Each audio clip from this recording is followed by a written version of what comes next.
The gavel struck the block, sharp and final under the crystal chandeliers of the Austin Livestock Exchange. I stood silently in my faded work denim, surrounded by the silk and tailored wool of Texas elites. Look who crawled out of the barn. My cousin Beatrice's voice cut through the applause, loud enough for the first 3 rows to hear. Still playing the hired help, Clara? Or just here to carry our bags? I didn't flush. I didn't look away. Anger wasn't loud. It was clinical. I was simply auditing the balance sheet of my family. For 15 years, my life at the Miller estate had been a ledger written in red ink. After my parents died when I was 12, my Aunt Marian and Uncle Silas took me in. They provided a roof, food, and an endless stream of reminders that I was a liability. I was the spare part, the orphan without the pure, direct bloodline they worshipped. But when I became a large animal veterinarian, my status shifted from liability to free labor. Even while working exhausting shifts at a local county clinic to save every penny for my own practice, they forced me to manage their entire breeding program off the clock, saving them millions in veterinary fees while treating me like unpaid labor. I was the silent investor in their version of family, funding their luxury with my sweat. Yet, my seat at the dinner table remained at the far end, strictly reserved for the hired help. You might wonder why successful, wealthy people would spend a decade and a half systematically degrading an orphaned relative. It was the trap of cruel normalization. They did not wake up one morning and decide to be villains. Instead, they built a psychological framework where my exploitation was simply the natural order of things. By constantly minimizing my worth and magnifying their charity, they normalized their own cruelty. It allowed them to profit from my talents without ever feeling a shred of guilt. They convinced themselves that whatever I produced rightfully belonged to them as payment for my existence. Their cruelty was not a loss of control. It was a carefully managed accounting strategy to keep their conscience clear while their bank accounts swelled. And you might wonder why I stayed, why a highly educated woman would accept this daily devaluation. It is what psychologists call the invisible chain of the survivor. When you lose everything at a young age, the people who take you in become your only anchor to the world, no matter how toxic they are. They build a prison without bars, constructed entirely of obligation and the fear of total abandonment. I had been conditioned to believe that surviving meant enduring. My silence was not weakness. It was a learned helplessness, a survival mechanism that kept me safe from the terrifying reality of being completely alone. I rubbed my eyes, trying to summon regret for my passivity, but there was only clarity. Now I realized their love had been a subscription, and I had been footing the bill for 15 years. I had operated under the delusion that loyalty would eventually balance the scales, but standing in the auction house, breathing in the scent of expensive cologne and sawdust, the invisible chains finally snapped. The numbness faded, replaced by cold, methodical precision. I was no longer a survivor begging for a place at the table. I was an auditor, and it was time to collect the debts they owed me. The auctioneer's voice droned on, a rapid-fire cadence that whipped the crowd into a frenzy. Uncle Silas sat in the front row, his chest puffed out, locked in a bidding war for a massive, prize-winning breeding bull. He did not need the animal. The Miller estate had plenty of superior livestock. This purchase was strictly an ego play, a desperate flex to dominate the other wealthy ranchers in the room and secure his position at the top of the Texas Hill Country hierarchy. He raised his paddle again, the diamond watch on his wrist catching the harsh overhead lights. $18,500, the auctioneer barked, pointing a finger directly at Silas. Going once, going twice. Sold to Silas Miller. The crowd erupted into polite, restrained applause. Silas stood, buttoning his tailored wool jacket, soaking in the admiration. Beatrice clapped beside him, practically vibrating with smug satisfaction. As the auction staff approached with the final transfer paperwork in the mobile payment terminal, Silas did not reach for his checkbook. He didn't even look at the staff. Instead, he turned around, his eyes locking onto mine where I stood silently near the exit. With a cold, imperious gesture, he beckoned me forward. The entire row of elites watched as I walked down the carpeted aisle in my dusty boots, the silence spreading as people noticed the shifting dynamic. "Sign the transfer slip, Clara," Silas said smoothly, his voice carrying the calm authority of a man who owned everything he surveyed. He shoved the leather folder and a pen directly into my hands. "Consider this your contribution to the estate. If you refuse, your clinical license and equipment on this ranch are revoked by tonight." I stared down at the crisp black numbers printed on the receipt. $18,500. It was not a random, coincidental figure. It was the exact, precise amount I had sitting in my private savings account. The exact amount I had scraped together over 5 grueling years of weekend side jobs, emergency surgeries, and strict budgeting. It was the vital capital I needed to finally open my own independent veterinary clinic and escape his control. Silas knew this perfectly well. He had deliberately snooped and seen the bank statement sitting on my desk 3 days ago. This was not a request for a family contribution. It was a targeted financial assassination designed to drain my resources and keep me trapped on his property forever. Beatrice leaned over, her expensive floral perfume suffocating in the tight space between us. "Don't be greedy, Clara," she whispered, a vicious, triumphant smile playing on her glossy lips. "You literally owe us your life. A few $1,000s is a massive bargain for your continued existence here." I didn't cry. I didn't ask why. I didn't look for a savior in the crowd of watching faces. Anger wasn't loud this time. It was clinical and precise. They were not shocked by the cruelty of what they were demanding. They fully expected me to bow my head, sign away my entire future, and thank them for the privilege of being continuously exploited. I looked at the pen resting in my hand. I stared at the dotted line, feeling the final traces of obligation wither away into pure, cold resolve. This wasn't a breakdown. It was a balance sheet. They thought they were securing my servitude for another decade. They thought they had calculated every variable, but they had made one fatal accounting error. They assumed I still cared about playing my assigned role in their twisted version of a family. I held the heavy gold pen over the dotted line of the auction invoice. Beatrice's eyes tracked my every movement, her face a mask of hungry, barely contained anticipation. Uncle Silas stood with his arms crossed, projecting total, unyielding authority over the space. The transaction was mere seconds away from legally draining my accounts and completely destroying my carefully planned future. Then, the sharp, unmistakable crack of a wooden cane striking marble echoed through the cavernous auction house. The sound was so demanding, so violently abrupt, that conversation ceased mid-sentence, and the ambient hum of the room vanished into absolute silence. From the exclusive VIP viewing gallery, great-grandmother Eleanor stepped forward.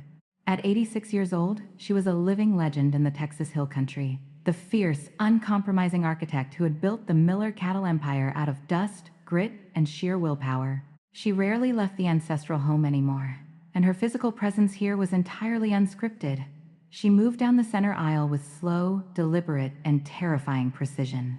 Every eye in the room tracked her progress. Silas dropped his arms instantly, his confident, arrogant posture evaporating into nervous, sweating tension. Beatrice stepped backward, suddenly looking very small and incredibly fragile.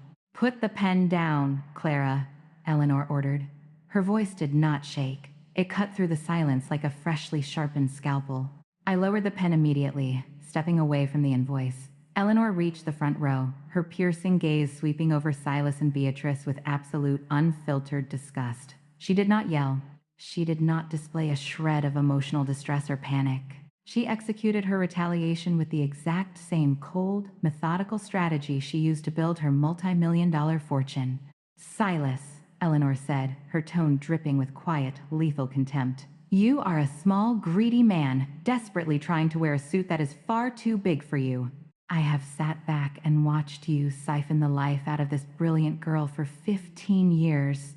I watched you take her veterinary expertise, claim the profits as your own, and banish her to the shadows of our legacy. And now, you try to steal the very foundation of her financial independence to buy a bull you cannot even properly handle or appreciate." "Mother Eleanor, please, this is a terrible misunderstanding," Silas stammered, his face draining of all color as he tried to gesture toward the auctioneer. "It is not a misunderstanding. It is the systemic embezzlement of human capital," she replied smoothly, not breaking eye contact. "And your unchecked authority ends today." Eleanor turned her body to the crowd, directly addressing the most powerful ranchers and businessmen in the state. "Effective immediately, Silas and Marion Miller have zero signing authority over the Miller estate. Their corporate credit lines are completely frozen. Their managing shares are formally suspended." She pulled a thick manila envelope from her leather bag and dropped it heavily onto the auction block. "I had my corporate attorneys finalize the paperwork early this morning. I am permanently revoking the old trust agreement. Clara is now the sole executor and majority shareholder of the entire enterprise. The silence in the room was absolute and suffocating. Beatrice let out a strangled gasp, her hands flying to her mouth in pure terror. Silas looked as though he had been physically struck by a freight train. They weren't shocked by what they had done to me. They were shocked that the bill had finally come due in such a spectacular public fashion. I stood there, feeling the sudden, massive transfer of power settling over my shoulders. There was no hesitation, no lingering affection. The power reversal was instantaneous, legal, and absolute. I was no longer the invisible spare. I was the owner. The midnight air in the sprawling ancestral estate was thick, heavy, and absolutely silent. I sat across from Eleanor in her private, wood-paneled study, the heavy oak doors shut tight against the rest of the panicked, scrambling household. The chaotic hum of the auction house had faded hours ago, replaced by the clinical, undeniable reality of what was to come. Eleanor steadily poured a glass of neat bourbon and pushed it across the mahogany desk toward me, holding a simple glass of iced sweet tea in her own trembling fingers. "I have 3 months," she said plainly. "Pancreatic cancer. It is highly aggressive, it is untreatable, and it is final." I took the glass, my fingers brushing the cool crystal. I did not offer empty platitudes or false comforting hope. We were operating completely beyond the realm of sentimentality or denial. "Is that the reason why you changed the trust so abruptly?" I asked, my voice steady and measured. "It is why I accelerated the timeline," she corrected smoothly, leaning back in her leather chair. "But the legal decision was definitively made weeks ago, right when I finally uncovered the staggering depths of their theft." Eleanor reached into the deep drawer of her desk and handed me a thick, heavy dossier. She had labeled it Project Ledger, a discreet title for her private, untouchable records. 7 years ago, taking advantage of your grief when you turned 18, Silas and Marion abused their roles as co-trustees to illegally lease and mortgage the 2,000 acres of prime grazing land your parents left you, Eleanor stated, her voice entirely devoid of emotion. They siphoned $1,500,000 from the land's equity directly into offshore shell companies to fund Beatrice's lavish lifestyle and to quietly cover Silas's massive hidden gambling debts. I stared down at the black and white numbers printed on the page. The betrayal was not a poetic metaphor. It was a quantifiable, devastating metric. They hadn't just emotionally starved me. They had committed felony financial fraud. But Eleanor wasn't finished. She tapped a separate, glossy photograph tucked in the back of the file. It was a clear picture of the massive bull Silas had aggressively purchased today. "That bull," Eleanor continued, her sharp eyes locking intensely onto mine, "is a direct descendant of your late father's registered championship line. Silas bought it to quietly secure the stock and cover up the fact that he has been illegally selling stolen embryos and registered genetics from your father's herd to rival ranches for over a decade." The revelation was lethal. This was no longer a petty family dispute over inheritance. It was a calculated, multi-million-dollar criminal enterprise executed flawlessly by the very people who were legally supposed to protect me.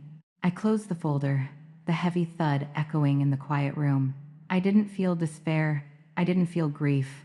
I felt a cold, hyper-focused, and unyielding clarity. They genuinely thought they could bury my parents' legacy forever under arid Texas soil, I said, my voice matching the absolute ice in Eleanor's tone. They thought I would never look closely at the ledger. "They miscalculated horribly," Eleanor said, raising her glass in a slow salute. "What is your next move, Clara?" "This isn't revenge," I replied, taking a slow sip of the burning liquid.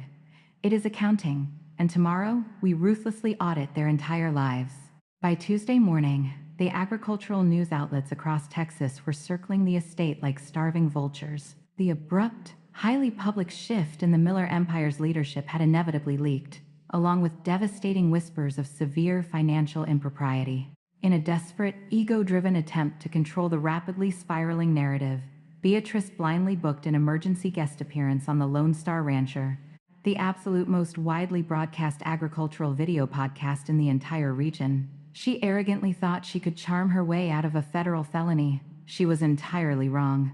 I sat in my new, expansive office at the main estate, watching the live, high-definition stream on my monitor with cold, unwavering detachment. Walter, my newly appointed corporate attorney, stood silently behind me, his arms crossed. Beatrice sat in the bright podcast studio, wearing an expensive, tailored designer dress that was directly paid for by my stolen inheritance. She smiled beautifully for the cameras, perfectly playing the role of the innocent, aggrieved victim.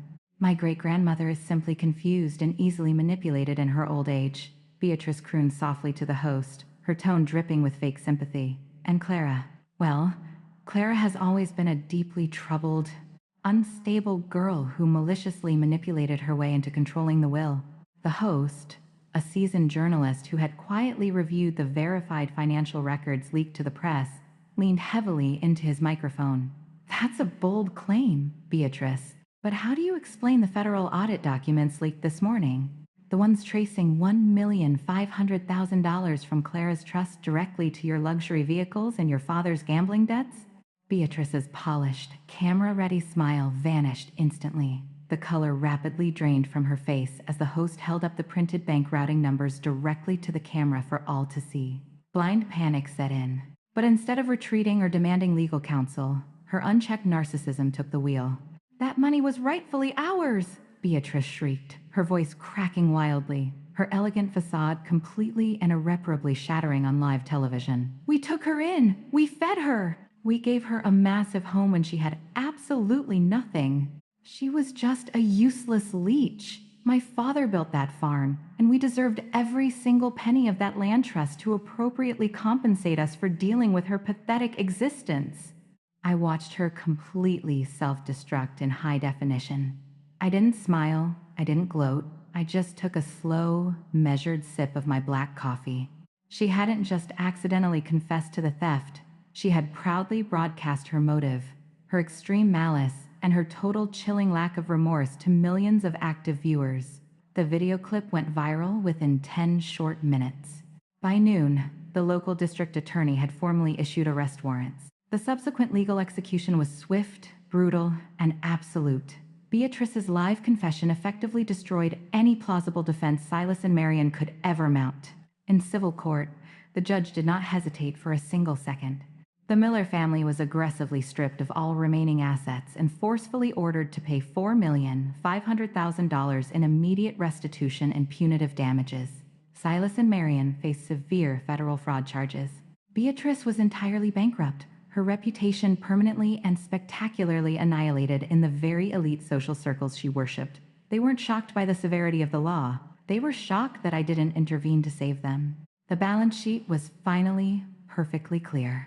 18 months later, the relentless Texas sun dipped low over the distant horizon, casting a brilliant, golden hue across the endless expanse of prime grazing land. The evening air smelled deeply of sweet grass and impending, cleansing rain.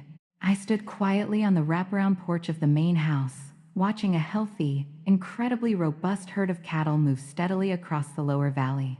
They carried my father's registered championship line fully, beautifully restored, and aggressively, legally protected. Eleanor had passed away peacefully in her sleep exactly 3 months after the explosive auction, resting easily, knowing her massive empire was finally secure. I had immediately and ruthlessly rebranded the corporate entity to the Eleanor Foundation. We were no longer just a wealthy commercial ranch operating for elite profit. We were a dedicated, thriving incubator. The stolen funds I meticulously recovered had been entirely repurposed to establish full-ride academic scholarships and independent business grants for brilliant, underprivileged veterinary students who needed a chance. The estate was thriving, not through the theft and exploitation of the vulnerable, but through genuine, sustainable cultivation and hard work. Marion, Silas, and Beatrice were completely gone, swallowed whole by the unforgiving penal system and the crushing, inescapable weight of their own massive financial debts. I never visited them in their respective facilities. I never once answered their desperate, weeping letters begging for legal leniency or small financial handouts. My ledger with them was permanently, irrevocably closed. I had excised their toxic presence from my life with the exact same clinical, unfeeling precision I used during complex animal surgery. Looking down at the beautiful green legacy thriving on Mother Earth, I realized that true, lasting freedom is not just about desperately escaping your cruel captors. It is about systematically dismantling the psychological and financial prison they built around you, and deliberately using the raw materials to construct a powerful, unbreakable empire of your own. The invisible chains were completely gone, replaced by the solid, unyielding, and deeply peaceful foundation of my own hard-won independence. I had learned the hard way that shared blood does not demand blind, foolish loyalty, and daily abuse should never be accepted as the mandatory entry fee for a family. I've come to realize that forgiveness isn't always for the benefit of the other person. Sometimes it's the absolute only way to set yourself totally free from the past. But forgiveness does not mean foolish reconciliation. It simply means accepting that their dark chapter in my story is permanently over, and actively choosing to write the rest of the book without them. It means looking directly at the people who maliciously tried to bury you deep in the dirt, and realizing they only accidentally succeeded in planting a very resilient seed. The last harvest was finally, completely mine, and as I watched the sun disappear beneath the rolling Texas hills, I knew it was truly beautiful.